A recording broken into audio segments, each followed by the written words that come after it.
சென்னையில நீங்க real life மெய்யழகனை meet பண்ணலான்னு சொன்னா நம்புவீங்களா?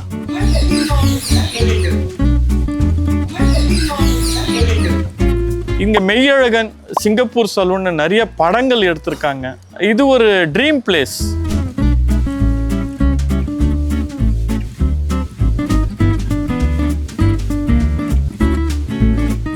என் பேர் பேரட் சுதர்சன்.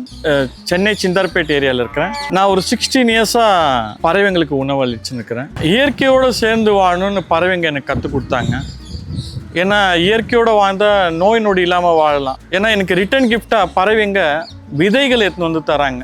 அவங்களுக்கு என்ன அது அர்த்தம்னா மரங்களை நடுறதுக்கு அவங்க கற்றுக் கொடுக்குறாங்க. அதுதான் அவங்க நம்மளுக்கு சொல்ல வராங்க. சென்னை என்ன ஒரு பறவை மனிதனா இல்லை பேரட் மேனா இருக்கணும்னு ஆசை. வர்ற குழந்தைங்களுக்கு என்ன சொல்கிறேன்னா, விதைகளை கொடுக்குறேன், விதை பந்துகளை கொடுக்குறேன். இதை நடுங்க, இதை நட்டால் நம்ம மரம் வளரும். மரம் வளர்ந்தால் பறவைங்களுக்கு வீடு கிடைக்கும், உணவு கிடைக்கும், நம்மளுக்கு ஆக்சிஜன் கிடைக்கும். அதுதான் நான் சொல்ல வரேன். இதுதான் என்னோட விருப்பம். வர குழந்தைங்களுக்கு இதுதான் பண்ண சொல்கிறேன். நான் 16 வருஷத்துக்கு முன்னாடி அப்பா இறந்தது கேன்சரில்.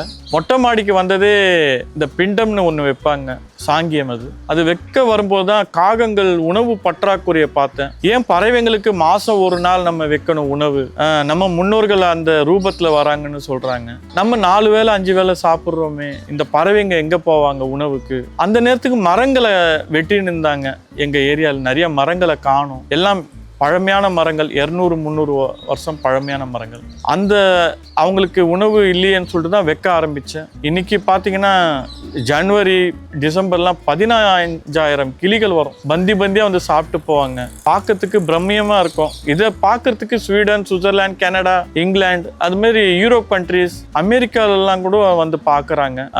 இது ரொம்ப கண்கொள்ளா காட்சியாக இருக்கும். இங்கே மெய்யழகன் சிங்கப்பூர் சலூன் நிறைய படங்கள் எடுத்திருக்காங்க. இது ஒரு ட்ரீம் பிளேஸ். இது லைஃப்பில் ஒன்ஸாவது ஒரு தடவை பார்க்கணும் என்னோட ஆசை. உங்களுக்கும் இது ஒரு ஆசையாக இருக்கணும்.